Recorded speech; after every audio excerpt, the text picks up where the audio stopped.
The Mysterious Island by Jules Verne. Part 3, Chapter 14. 3 years had passed away since the escape of the prisoners from Richmond, and how often during those 3 years had they spoken of their country, always present in their thoughts. They had no doubt that the Civil War was at an end, and to them it appeared impossible that the just cause of the North had not triumphed. But what had been the incidents of this terrible war? How much blood had it not cost? How many of their friends must have fallen in the struggle? They often spoke of these things, without as yet being able to foresee the day when they would be permitted once more to see their country. To return thither, were it but for a few days, to renew the social link with the inhabited world, to establish a communication between their native land and their island, then to pass the longest, perhaps the best, portion of their existence in this colony, founded by them, and which would then be dependent on their country, was this a dream impossible to realize? There were only 2 ways of accomplishing it. Either a ship must appear off Lincoln Island, or the colonists must themselves build a vessel strong enough to sail to the nearest land. "Unless," said Pencroft, "our good genius himself provides us with the means of returning to our country." And really, had any one told Pencroft and Neb that a ship of 300 tons was waiting for them in Shark Gulf or at Port Balloon, they would not even have made a gesture of surprise. In their state of mind nothing appeared improbable. But Cyrus Harding, less confident, advised them to confine themselves to fact, and more especially so with regard to the building of a vessel, a really urgent work, since it was for the purpose of depositing, as soon as possible, at Tabor Island a document indicating Ayrton's new residence. As the Bonadventure no longer existed, 6 months at least would be required for the construction of a new vessel. Now winter was approaching, and the voyage would not be made before the following spring. "We have time to get everything ready for the fine season," remarked the engineer, who was consulting with Pencroft about these matters. "I think, therefore, my friend, that since we have to rebuild our vessel, it will be best to give her larger dimensions. The arrival of the Scotch yacht at Tabor Island is very uncertain. It may even be that, having arrived several months ago, she has again sailed after having vainly searched for some trace of Ayrton. Will it not then be best to build a ship which, if necessary, could take us either to the Polynesian archipelago or to New Zealand? What do you think?" "I think, captain," answered the sailor, "I think that you are as capable of building a large vessel as a small one. Neither the wood nor the tools are wanting. It is only a question of time." "And how many months would be required to build a vessel of from 250 to 300 tons?" asked Harding. 7 or 8 months at least," replied Pencroft. "But it must not be forgotten that winter is drawing near, and that in severe frost wood is difficult to work. We must calculate on several weeks' delay, and if our vessel is ready by next November, we may think ourselves very lucky." "Well," replied Cyrus Harding, "that will be exactly the most favorable time for undertaking a voyage of any importance, either to Tabor Island or to a more distant land." "So it will, captain," answered the sailor. "Make out your plans, then. The workmen are ready, and I imagine that Ayrton can lend us a good helping hand." The colonists, having been consulted, approved the engineer's plan, and it was indeed the best thing to be done. It is true that the construction of a ship of from 200 to 300 tons would be great labor, but the colonists had confidence in themselves, justified by their previous success. Cyrus Harding then busied himself in drawing the plan of the vessel and making the model. During this time his companions employed themselves in felling and carting trees to furnish the ribs, timbers, and planks. The forest of the Far West supplied the best oaks and elms. They took advantage of the opening already made on their last excursion to form a practicable road, which they named the Far West Road, and the trees were carried to the Chimneys, where the dockyard was established. As to the road in question, The choice of trees had rendered its directions somewhat capricious, but at the same time it facilitated the access to a large part of the Serpentine Peninsula. It was important that the trees should be quickly felled and cut up, for they could not be used while yet green, and some time was necessary to allow them to get seasoned. The carpenters, therefore, worked vigorously during the month of April, which was troubled only by a few equinoctial gales of some violence. Master Jupe aided them dexterously, either by climbing to the top of a tree to fasten the ropes, or by lending his stout shoulders to carry the lopped trunks. All this timber was piled up under a large shed, built near the chimneys, and there awaited the time for use. The month of April was tolerably fine, as October often is in the northern zone. At the same time other work was actively continued, and soon all trace of devastation disappeared from the plateau of Prospect Heights. The mill was rebuilt, and new buildings rose in the poultry yard.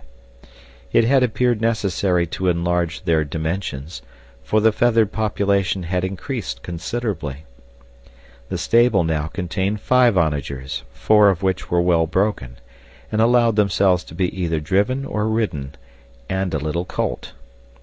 The colony now possessed a plough, to which the onagers were yoked like regular Yorkshire or Kentucky oxen. The colonists divided their work, and their arms never tired. Then who could have enjoyed better health than these workers, and what good humor enlivened the evenings in Granite House, as they formed 1,000 plans for the future. As a matter of course, Ayrton shared the common lot in every respect, and there was no longer any talk of his going to live at the corral. Nevertheless, he was still sad and reserved, and joined more in the work than in the pleasures of his companions. But he was a valuable workman at need, strong, skilful, ingenious, intelligent. He was esteemed and loved by all, and he could not be ignorant of it. In the meanwhile, the corral was not abandoned. Every other day one of the settlers, driving the cart or mounted on an onager, went to look after the flock of musmons and goats and bring back the supply of milk required by Neb. These excursions at the same time afforded opportunities for hunting. Therefore Herbert and Gideon Spilett, with Top in front, traversed more often than their companions the road to the corral, and with the capital guns which they carried, capybaras, agoutis, kangaroos, and wild pigs for large game, ducks, grouse, jacamars, and snipe for small game, were never wanting in the house.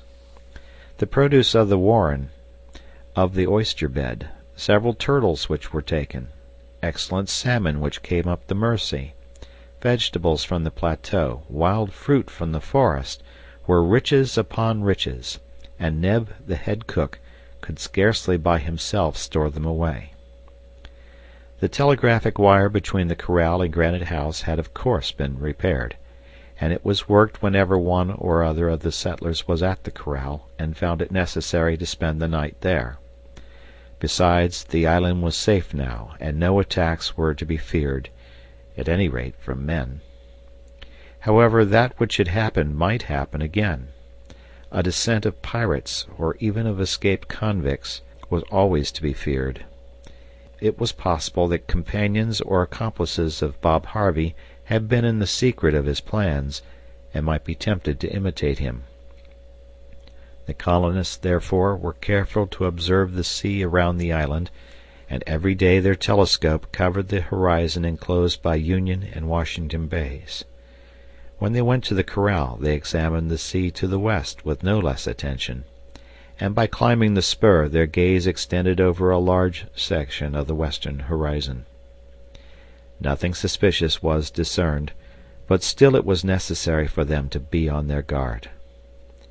The engineer one evening imparted to his friends a plan which he had conceived for fortifying the corral. It appeared prudent to him to heighten the palisade, and to flank it with a sort of blockhouse, which, if necessary, the settlers could hold against the enemy. Granite House might, by its very position, be considered impregnable. Therefore, the corral with its buildings, its stores, and the animals it contained, would always be the object of pirates, whoever they were, who might land on the island, and should the colonists be obliged to shut themselves up there, they ought also to be able to defend themselves without any disadvantage. This was a project which might be left for consideration, and they were, besides, obliged to put off its execution until the next spring. About the 15th of May, the keel of the new vessel lay along the dockyard, and soon the stern and sternpost, mortised at each of its extremities, rose almost perpendicularly. The keel, of good oak, measured 110 feet in length, this allowing a width of 25 feet to the midship beam. But this was all the carpenters could do before the arrival of the frost and bad weather. During the following week they fixed the first of the stern timbers, but were then obliged to suspend work. During the last days of the month the weather was extremely bad. The wind blew from the east, sometimes with the violence of a tempest. The engineer was somewhat uneasy on account of the dockyard sheds, which besides he could not have established in any other place near to Granite House, for the islet only imperfectly sheltered the shore from the fury of the open sea, and in great storms the waves beat against the very foot of the granite cliff. But very fortunately these fears were not realized. The wind shifted to the southeast, and there the beach of Granite House was completely covered by Flotsam Point. Pencroft and Ayrton, the most zealous workmen at the new vessel, pursued their labor as long as they could. They were not men to mind the wind tearing at their hair, nor the rain wetting them to the skin, and a blow from a hammer is worth just as much in bad as in fine weather. But when a severe frost succeeded this wet period, the wood, its fibers acquiring the hardness of iron, became extremely difficult to work, and about the 10th of June shipbuilding was obliged to be entirely discontinued. Cyrus Harding and his companions had not omitted to observe how severe was the temperature during the winters of Lincoln Island. The cold was comparable to that experienced in the states of New England, situated at almost the same distance from the equator. In the northern hemisphere, or at any rate in the part occupied by British America and the north of the United States, this phenomenon is explained by the flat conformation of the territories bordering on the pole, and on which there is no intumescence of the soil to oppose any obstacle to the north winds. Here, in Lincoln Island, this explanation would not suffice. "It has even been observed," remarked Harding one day to his companions, "that in equal latitudes the islands and coast regions are less tried by the cold than inland countries. I have often heard it asserted that the winters of Lombardy, for example, are not less rigorous than those of Scotland, which results from the sea restoring during the winter the heat which it received during the summer. Islands are, therefore, in a better situation for benefiting by this restitution." "But then, Captain Harding," asked Herbert, "why does Lincoln Island appear to escape the common law?" "That is difficult to explain," answered the engineer.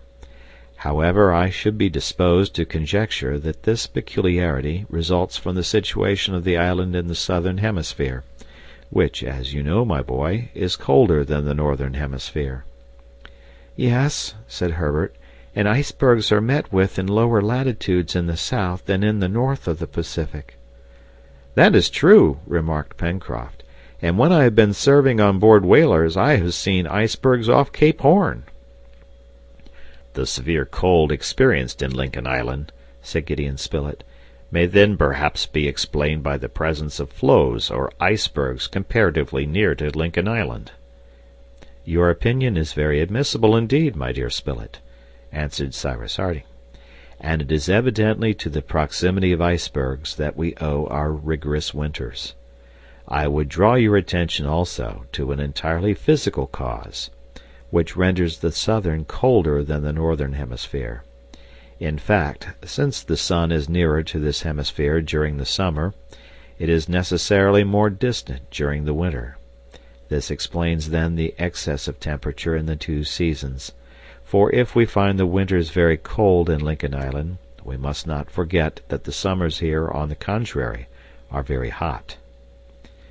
"But why, if you please, Captain," asked Pencroft, knitting his brows, "why should our hemisphere, as you say, be so badly divided? It isn't just, that." "Friend Pencroft," answered the engineer, laughing, "whether just or not, we must submit to it, and here lies the reason for this peculiarity. The earth does not describe a circle around the sun, but an ellipse, as it must by the laws of rational mechanics. Now, the earth occupies one of the foci of the ellipse, and so at one point in its course is at its apogee, that is, at its farthest from the sun, and at another point it is at its perigee, or nearest to the sun. Now it happens that it is during the winter of the southern countries that it is at its most distant point from the sun, and consequently in a situation for those regions to feel the greatest cold. Nothing can be done to prevent that, and men, Pencroft, however learned they may be, can never change anything of the cosmographical order established by God himself."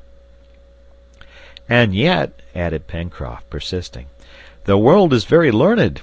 What a big book, Captain, might be made with all that is known!" "And what a much bigger book still with all that is not known," answered Harding.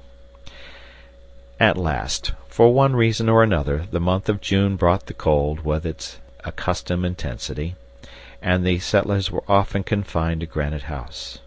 Ah, how wearisome this imprisonment was to them, and more particularly to Gideon Spilett. "Look here," said he to Neb one day, "I would give you by notarial deed all the estates which will come to me some day, if you were a good enough fellow to go, no matter where, and subscribe to some newspaper for me. Decidedly the thing that is most essential to my happiness is the knowing every morning what has happened the day before in other places than this." Neb began to laugh. "'Pon my word," he replied, "the only thing I think about is my daily work." The truth was that indoors as well as out there was no want of work. The colony of Lincoln Island was now at its highest point of prosperity, achieved by 3 years of continued hard work. The destruction of the brig had been a new source of riches. Without speaking of the complete rig which would serve for the vessel now on the stocks, utensils and tools of all sorts, weapons and ammunition, clothes and instruments were now piled in the storerooms of Granite House. It had not even been necessary to resort again to the manufacture of the coarse felt materials. Though the colonists had suffered from cold during their first winter, the bad season might now come without their having any reason to dread its severity. Linen was plentiful also, and besides they kept it with extreme care. From chloride of sodium, which is nothing else than sea salt, Cyrus Harding easily extracted the soda and chlorine. The soda, which it was easy to change into carbonate of soda, and the chlorine, of which he made chloride of lime, were employed for various domestic purposes, and especially in bleaching linen. Besides, they did not wash more than 4 times a year, as was done by families in the olden times, and it may be added that Pencroft and Gideon Spilett, while waiting for the postman to bring him his newspaper, distinguished themselves as washermen. So passed the winter months, June, July, and August. They were severe, and the average observations of the thermometer did not give more than 8 degrees of Fahrenheit. It was therefore lower in temperature than the preceding winter. But then, what splendid fires blazed continually on the hearths of Granite House, the smoke marking the granite wall with long zebra-like streaks. Fuel was not spared, as it grew naturally a few steps from them. Besides, the chips of the wood destined for the construction of the ship enabled them to economize the coal, which required more trouble to transport. Men and animals were all well. Master Jup was a little chilly, it must be confessed. This was perhaps his only weakness, and it was necessary to make him a well-padded dressing-gown. But what a servant he was, clever, zealous, indefatigable, not indiscreet, not talkative, and he might have been with reason proposed as a model for all his biped brothers in the Old and New Worlds.